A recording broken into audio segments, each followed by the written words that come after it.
حضرت عمر کے خلافت کا زمانہ یہ وہ عمر ہے، عمر ابن عبدالعزیز، کہ جب گلی میں گزرتا تھا تو اس کی خوشبوؤں کے حلے گھروں میں بیٹھے ہوئے لوگوں کو پتہ چلتا تھا کہ عمر گلی سے گزر رہا ہے۔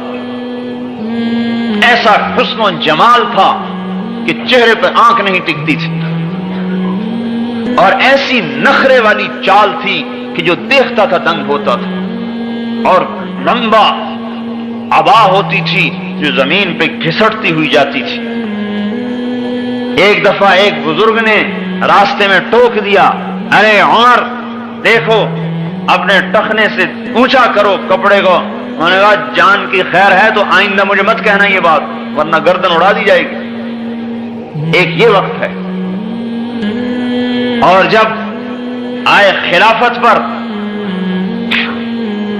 جو آدمی دنیا کی طلب میں، جو آدمی وزارت کی طلب کرے گا، جو آدمی حکومت کی طلب کرے گا، اور جو آدمی مال کی طلب کرے گا، جب اس کے ہاتھ میں مال آئے گا تو وہ فرعون بنے گا۔ اور جو آدمی اس کے بھاگے گا اور اس سے جان چھڑائے گا اور اس سے پلہ بچائے گا، جب اس کے پاس مال آئے گا تو اس کے ذریعے سے جنت کمائے گا۔ جب سلیمان مرنے لگا تو رجاء ابن حیوہ نے کہا کوئی کام کر جا جس سے تیری آخرت بن جائے۔ کہا کیا کروں؟ کہا خلافت کے لیے کسی انسان کو چننا۔ سوچ میں پڑ گیا، اس کا ارادہ تھا بیٹے کو خلیفہ بناؤں۔ کہنے لگا انشاءاللہ ایسا کام کر جاؤں گا کہ جس میں میرے نفس و شیطان کا کوئی حصہ نہیں ہوگا۔ کہا لکھو میں عمر کو خلیفہ بناتا ہوں، اور اس کو لپیٹا اور ماچس کی ایک ڈبیا میں ڈالا، کہا جاؤ اس پر لوگوں سے بیعت لو۔ جب رجاء ابن حیوہ باہر نکلے تو حضرت عمر دوڑ کر آئے، ارے رجاء تجھے اللہ کا واسطہ، اگر اس میں میرا نام ہے تو اسے مٹا دے، مجھے خلافت نہیں چاہیے۔ انہوں نے کہا جاؤ جاؤ میرا سر نہ کھاؤ، مجھے نہیں پتا کس کا نام ہے۔ آگے ہشام ابن عبد الملک ملا، انہوں نے کہا ارے رجاء اللہ کے واسطے اگر اس میں میرا نام نہیں ہے تو اس میں لکھ دے، میرا نام نہیں تو اس میں لکھ دے۔ ایک کہہ رہا ہے میرا نام مٹا دے، ایک کہہ رہا ہے میرا نام لکھ دے۔ جب اس ڈبیا پر بیعت لی اور کھولا اس کو، کہا آؤ بھائی بیعت کرو، اے عمر اٹھو تمہیں خلیفہ بنایا جاتا ہے۔ تو عمر کھڑے نہیں ہو سکے، دو آدمیوں نے سہارا دے کر اٹھایا اور لڑکھڑاتے ہوئے ممبر پر آئے، کہا مجھے خلافت نہیں چاہیے، تم اپنے فیصلے سے کسی اور کو بنا۔ کہا نہیں امیر المومنین نے کہہ دیا ہے۔ ہشام کی چیخ نکلی، ہائے ایک شامی نے تلوار نکالی، آئندہ تو نے بات کی تیری گردن اڑا دوں گا، تو امیر کے حکم کے سامنے آواز نکالتا ہے۔ جب خلافت پر آئے، کیونکہ اب میں اس سے آخرت کو کما کے دکھاؤں گا، ساری دنیا کے انسانوں کو پتہ چل جائے کہ بادشاہت میں بھی آخرت کمائی جا سکتی۔ پھر وہ وقت آیا، بیٹا عید کا دن، عید سے ایک دو دن پہلے کی بات، بیٹے آئے تو رو رہے بچے، چھوٹے چھوٹے بچے رو رہے۔ کہنے کہ بچے کیوں رو رہے ہیں؟ انہوں نے کہا یہ یوں کہہ رہے ہیں کہ ہمارے سارے دوستوں نے نئے نئے کپڑے بنوائے ہیں عید کے لیے، اور ہمارا باپ تو امیر المومنین ہے، ہمارے کپڑے پھٹے ہوئے، ہمیں بھی تو کپڑے لے کر دو۔ حضرت عمر نے فرمایا میرے پاس تو پیسے نہیں، میں کہاں سے لے کر دوں؟ وظیفہ لیتے تھے بیت المال سے جو ایک عام مسلمان کا تھا، وہ روٹی میں پانی مشکل سے اسے پورا ہوتا تھا۔ تو بیوی نے کہا اب کیا کریں پھر؟ بچوں کو کیسے سمجھائیں؟ خود تو صبر کر سکتے ہیں، بچے پر آدمی ایمان کو بیچتا ہے، اور جو اولاد پر ایمان کو بیچتا ہے پھر اللہ اس کی اولاد کو بالغ کر کے باپ کے خلاف کھڑا کر دے۔ ہاں پھر وہ باپ کی گستاخ بنتی ہے، باپ سے کہتی تو نے میرے لیے کیا ہے، کیا کمایا تو نے ہمارے لیے؟ ہاں چونکہ اس کی جڑوں میں حرام کو ڈالا گیا تھا، اس لیے اب یہ کبھی ماں باپ کی فرما بردار بن کے نہیں چلے گی، یہ ماں کو بھی جوتے مارے گا اور باپ کو بھی جوتے مارے گا۔ حضرت عمر نے کہا میں کہاں سے دوں، میرے پاس تو پیسے نہیں ہیں۔ تو کیا کریں، ان کو کیسے سمجھائیں؟ میں کیسے سمجھاؤں؟ بیوی نے کہا ایک مجھے ترکیب سمجھ میں آئی کہ آپ اپنا وظیفہ پیشگی لے لیجئے، جو مہینے کا وظیفہ ملتا ہے آپ پیشگی لے لیں، ہمارا بچوں کی کپڑے بن جائیں گے، ہم صبر کر لیں گے۔ کہنے لگے یہ ٹھیک، اپنا خادم نہیں غلام ہے، غلام زر خرید، مزاحم اسے بلایا، خزانچی تھا، کہا میاں مزاحم ہمیں اس مہینے کا وظیفہ پیشگی دے دو۔ او مزاحم فرمانے لگے امیر المومنین ایک بات عرض کروں، کیا آپ مجھے ضمانت دیتے ہیں کہ آپ 1 مہینہ زندہ رہیں گے جو آپ مسلمانوں کا مال لینا چاہتے ہیں؟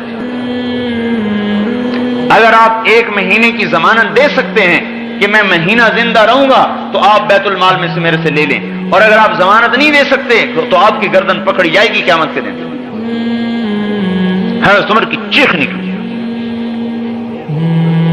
نہیں نہیں نہیں نہیں، کم من مقبل یوما لا یکملہ وکم من مستقبل للغد لا یدرکہ۔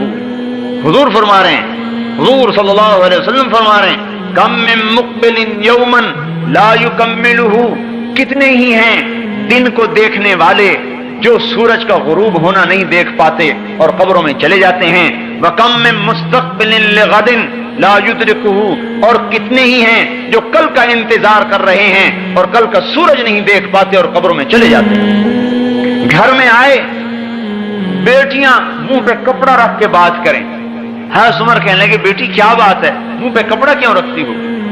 خادمہ نے کہا امیر المومنین آپ کی بچیوں نے آج کچے پیاز سے روٹی کھائی ہے اس لیے ان کے منہ سے بدبو آ رہی۔ ہاں امیر المومنین کہ جس کا امر 3 بر اعظم پہ چلتا ہو اور اربوں مخلوقات اس کے سامنے گردن جھکائے کھڑی ہو، اور دمشق سے لے کر ملتان تک، اور دمشق سے لے کر استنبول تک، اور دمشق سے لے کر کاشغر تک، اور دمشق سے لے کر مصر تک، اور دمشق سے لے کر چاڈ تک، اور دمشق سے لے کر اندلس اور پرتگال اور فرانس تک جس کا امر چل رہا ہو اس کی بیٹی کچے پیاز سے روٹی کھا رہی ہے۔ وہاں ہمارے تو چھاوڑی والے کی روٹی کی بیٹی کچے پیاز سے روٹی نہیں کھاتی، اور اتنے بڑے با اقتدار انسان کی بیٹی یا کچے پیاز سے روٹی کھاتی ہے۔ حضرت عمر رونے لگے، ہائے میری بیٹی، میں تمہیں بڑے اچھے کھانے کھلا سکتا تھا لیکن تیرا باپ دوزخ کی آگ برداشت نہیں کر سکتا۔ میرے سامنے 2 راستے تھے، تمہیں حلال حرام اکٹھا کر کے کھلاتا خود دوزخ میں جاتا، میں اسے برداشت نہیں کر سکتا۔ موت کا وقت آیا، مسلمہ نے کہا امیر المومنین کا لباس تو تبدیل کر دو، میلا ہو گیا۔ اپنی بہن سے کہا سالہ۔ حضرت فاطمہ نے کہا، بیوی تھی، کہا اے بھائی اللہ کی قسم امیر المومنین کے پاس ایک ہی جوڑا ہے، تبدیل کہاں سے کروں، ایک ہی جوڑا ہے۔